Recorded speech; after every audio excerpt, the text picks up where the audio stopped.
Vamos falar sobre a inteligência. É comum dizer que o fulano é inteligente ou que o Beltrano não é inteligente. Quem faz essas afirmações talvez esteja constatando uma realidade que pode ser muito diferente em cada caso.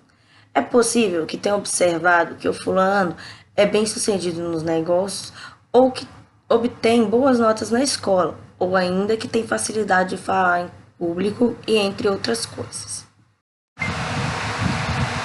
Conceito de inteligência. As muitas definições apresentadas foram estudadas por Freeman. Este estudo permitiu dividi-las em 3 grandes grupos. Um deles enfatiza o ajustamento ou adaptação do indivíduo ao meio, isto é, segundo essas definições, a inteligência seria a capacidade de resolver problemas novos, de modo que a pessoa mais inteligente seria aquela que mais facilmente consegue mudar seu comportamento em função das exigências da situação, de conceber novas maneiras de enfrentá-las. Um segundo grupo de definição diz que a inteligência é a capacidade de aprender. O indivíduo mais inteligente seria o que aprende mais e mais depressa. O terceiro tipo de definição postula que a inteligência é a capacidade de pensar abstratamente, isso é, de utilizar adequadamente conceitos e símbolos nas mais variadas situações, principalmente símbolos verbais e numéricos. Essas 3 maneiras de conceber a inteligência, na verdade, não se excluem mutuamente, ou são antes disso, aspectos de um mesmo processo. Pode-se conceber a inteligência, então, como a capacidade global do indivíduo, que se expressa pela facilidade de aprender, atuar eficientemente sobre o meio e pensar abstratamente. Inteligência animal. Para apreciar mais adequadamente o conceito de inteligência, procura-se muitas vezes verificá-lo nos animais. A construção do ninho pelos pássaros, o enterro dos ossos pelos cães e a construção de dique pelos castores seriam exemplos de comportamentos inteligentes. A partir do conceito de inteligência, como capacidade de aprender e de atuar eficientemente sobre o meio na busca da solução de problemas novos, pode classificar muitos comportamentos animais como inteligentes. A maioria das condutas animais, entretanto, tem características do comportamento instintivo, que pode surgir sem nenhum aparente reconhecimento da sua necessidade. Não há dúvida, no entanto, que se pode falar em inteligência animal e que há espécies animais mais inteligentes do que outras, além de diferenças individuais entre animais de uma mesma espécie. Mensuração da inteligência. Idade mental e QI. O teste de Stanford-Binet. O problema da mensuração da inteligência foi resolvido adequadamente pela primeira vez pelos psicólogos franceses Binet e Simon. Em 1904, esses psicólogos foram encarregados pelo governo francês para auxiliar e resolver os problemas do baixo rendimento escolar do grande número de reprovações nas escolas primárias francesas. Binet atribuiu o problema ao fato das classes serem heterogêneas, isto é, em busca de uma classe que havia alunos bem dotados e poucos dotados intelectualmente.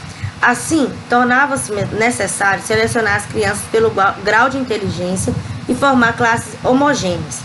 Admitiu-se também que o simples julgamento dos professores não seria uma medida muito objetiva, porque eles seriam influenciados pela sua simpatia, preconceito pelos pais das crianças ou outros fatores.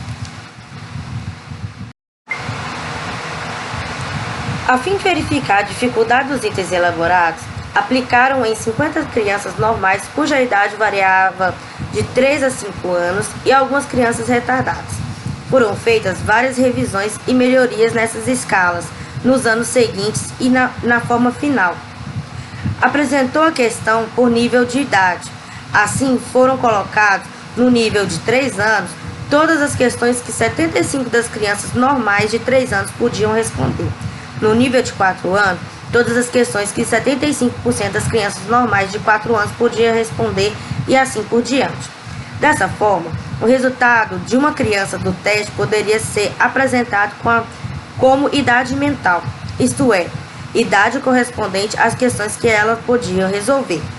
Este teste foi traduzido para todo o mundo e despertou especial atenção nos Estados Unidos, onde foram feitas várias revisões e apareceram outras formas de teste.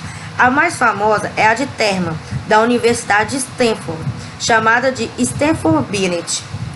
Foi Terman que usou pela primeira vez o conceito de quociente intelectual, QI, atribuído ao psicólogo alemão William Stern. O QI foi obtido usando-se a fórmula QI é igual a idade mental dividido pela idade cronológica vezes 100. Com o uso dessa fórmula, foi possível expressar a inteligência em termos quantitativos. A criança cuja idade mental corresponder à cronológica na fórmula, ambas são expressas em meses, tem QI de 100. E se a idade média for superior à idade cronológica, o QI será maior do que 100. Ou caso contrário, menos que 100, por exemplo, a criança de 6 meses, cuja idade mental é de 7 anos, tem o QI de 116. Classificação das pessoas segundo o QI obedece à seguinte tabela. Acima de 140, superdotado. De 140 a 120, inteligência muito superior. De 119 a 110, superior. De 109 a 90, inteligência normal ou média. De 89 a 80, lenta. De 79 a 70, limítrofe. E abaixo de 70, debilidade mental. QI de adultos. A utilização do conceito de QI, obtido pela razão entre idade média e idade cronológica, chamado QI de razão, apresentou-se uma dificuldade séria, medir a inteligência dos adultos, já que a idade cronológica e a idade mental não crescem no mesmo ritmo depois da puberdade. No teste de Stanford Binet, a idade de qualquer pessoa adulta é computada sempre como sendo de 15 anos, não importando a sua idade cronológica verdadeira. Este procedimento mostra a suposição subjacente, que a pessoa atinge o máximo de desenvolvimento quanto à inteligência nessa idade. Uma outra forma simples de resolver a questão é transformar os resultados brutos em resultados relativos. É o que acontece com a expressão de um resultado em termos de percentile. O resultado de percentile permite dizer a qual a posição da pessoa em relação à população em geral. Expressar um resultado bruto em termos de percentile possibilita comparar o desempenho de diferentes pessoas, mas é preciso lembrar que ele se refere sempre ao grupo submetido ao teste. No caso da memória não ter sido extraída da população a que pertence a pessoa, ou se não é suficientemente grande ou representativa, o resultado é altamente questionável. Outra forma de solucionar o problema do QI dos adultos foi proposta por David Wesley, que desenvolveu um teste destinado a medir a inteligência dos adultos, cujos escorões são estatisticamente transformados e distribuídos numa curva normal de probabilidade. Essa curva tem uma média de 100 em um desvio padrão de 15 para todos os níveis de idade. O conceito de QI de desvio de Wesley é o método atualmente aceito para medir a inteligência. Na escala Wesley, a pessoa que tiver um score de 2 ou mais desvios de padrão acima ou abaixo da média será denominada excepcional, QI de 130 ou mais e QI de 70 ou menos. A principal vantagem desse tipo de QI é apresentar resultados comparáveis em todos os níveis de idade e assim eliminar o principal problema do QI de razão, que só tem sentido concreto enquanto a idade média e a idade cronológica aumentam no mesmo ritmo. Indivíduos excepcionais. Chama-se de excepcional, em termos de inteligência, os indivíduos que estão nos lados extremos da tabela. De um lado, os retardados mentais, de outro, os superdotados. Os valores de QI servem apenas como um marco de orientação e não devem ser utilizados para rotular indivíduos. Retardamento mental é a expressão que designa um desempenho intelectual inferior e se caracteriza por comportamento adaptativo ineficiente. Constitui um erro acreditar que todos os retardados mentais também tenham características idênticas. Há muitas variedades de retardamento mental, além das diferenças individuais entre eles. Também é preciso fazer notar que o retardo mental não é uma doença, mas uma deficiência que pode ter várias causas. Dentre as principais estão as deficiências herdadas, lesão por ocasião do nascimento, ingestão de tóxicos pela mãe durante a gravidez, disfunções severas do sistema endócrino, entre outros. Uma estimativa aproximada coloca que 2 a 3% da população pode ser considerado retardado mental. Um programa especial pode ajudar bastante os leves e moderadamente retardados. Esses podem ser capazes de fazer de 4 a 6 anos da escola fundamental, ler e escrever e, com um treinamento adequado, aprender algum trabalho manual simples. Apenas uma minoria é severa ou profundamente retardada, e a estes não se consegue ajudar muito. Para os retardados mentais, é possível, em muitos casos, uma vida útil e produtiva, especialmente quando a ênfase do treinamento recai sobre eles, que eles são capazes de fazer e não em deplorar o que não podem fazer. Os superdotados são conhecidos como gênios e se calcula que eles representam 3% da população. Apesar da noção comum em que os superdotados teriam dificuldades de diversas ordens, parece que, na verdade, eles tendem a ser superiores em tudo. Apesar de que, num sistema educacional comum que não atende e não aprecia a sua curiosidade e impaciência, podem sentir-se entediados e ter problemas de ajustamento e vir até ser reprovados. Os superdotados também necessitam de atendimento especial, tarefas extras e adequadas na sua capacidade. Uma constatação importante é que os superdotados quase sempre provêm de lares mais estimulantes do ponto de vista intelectual e com pais e mães instituídos e com importantes ocupações. A questão da hereditariedade versus meio. Um debate bastante antigo em psicologia refere-se à importância relativa da hereditariedade e do meio ambiente na determinação da inteligência. Muitos estudos com pessoas e animais foram feitos para testar e responder essa questão.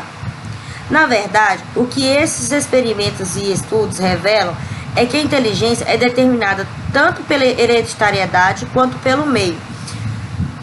É preciso lembrar que nenhum destes fatores podem apresentar qualquer contribuição por si mesmo. Frequentemente, uma questão adicional é colocada: saber o quanto cada um desses fatores influi para a inteligência. A resposta é que ambos influem 100%. A relação entre hereditariedade e o meio não é aditiva, mas sim multiplicativa na determinação da inteligência. Nas palavras de Hebb, perguntar quanto a hereditariedade ou o meio contribui para a inteligência do homem é a mesma coisa que perguntar quanto a largura ou o comprimento de um campo influencia em sua área. Inteligência e sexo. Como é maior o número de homens do que de mulheres que se têm distinguido em profissões de notoriedade, é comum presumir-se que o homem é superior intelectualmente. Essa noção não encontra apoio e mensurações de inteligência. O que se tem encontrado são diferentes subtestes no tipo de tarefas e de testes em que homens e mulheres se desempenham melhor. As meninas costumam ser superiores no testes que requerem aptidão linguística e memória verbal. As meninas também aprendem a falar mais cedo do que os meninos. Os meninos são, em geral, superiores no teste que medem capacidade aritmética ou matemática em geral. Essa superioridade, no entanto, não se manifesta no início da vida, como ocorre com a capacidade verbal feminina, mas tende a surgir apenas na adolescência. Acredita-se que por isso que se faz presente uma influência cultural. A superioridade seria alcançada pela estimulação dada preferencialmente aos meninos para que lidem com dinheiro e medidas em geral. Inteligência e raça. Uma primeira grande dificuldade das pesquisas que procuravam verificar a existência de relações entre raça e inteligência está justamente na identificação da raça de um indivíduo. É extremamente difícil, hoje em dia, falar em raças puras. Além disso, não é possível separar outros fatores como motivação, condição socioeconômica e muitos outros da questão racial. Nos Estados Unidos, muitos estudos já foram efetuados para comparar a inteligência dos negros e dos brancos. Nos testes, as crianças negras, no conjunto, realmente não conseguem scores tão altos quanto as brancas, mas não é possível determinar se essa diferença é devida à raça ou a outros fatores. Quando se consideram as diferenças de oportunidades educacionais e outras consequências das diferentes classes socioeconômicas entre brancos e negros. É mais razoável entender que essas sejam as responsáveis pelas diferenças de inteligência e não a raça em si.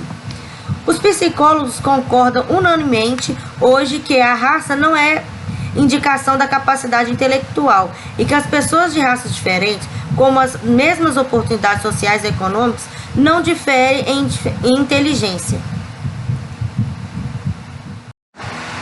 Inteligência e classe econômica. As crianças que provêm de lares de status socioeconômicos mais elevado costumam conseguir scores mais elevados nos testes de inteligência. A explicação está nas melhores oportunidades de desenvolvimento, tanto físico como emocional e intelectual, além de uma alimentação mais rica e variada. Seus pais são pessoas mais instruídas, o que lhes proporciona um meio familiar estimulante. As escolas frequentadas têm também probabilidade de ser melhor nível do que frequentado pelas crianças de classes socioeconômicas mais baixas. A classe socioeconômica, em resumo, representa talvez a mais abrangente diferença ambiental na determinação da inteligência.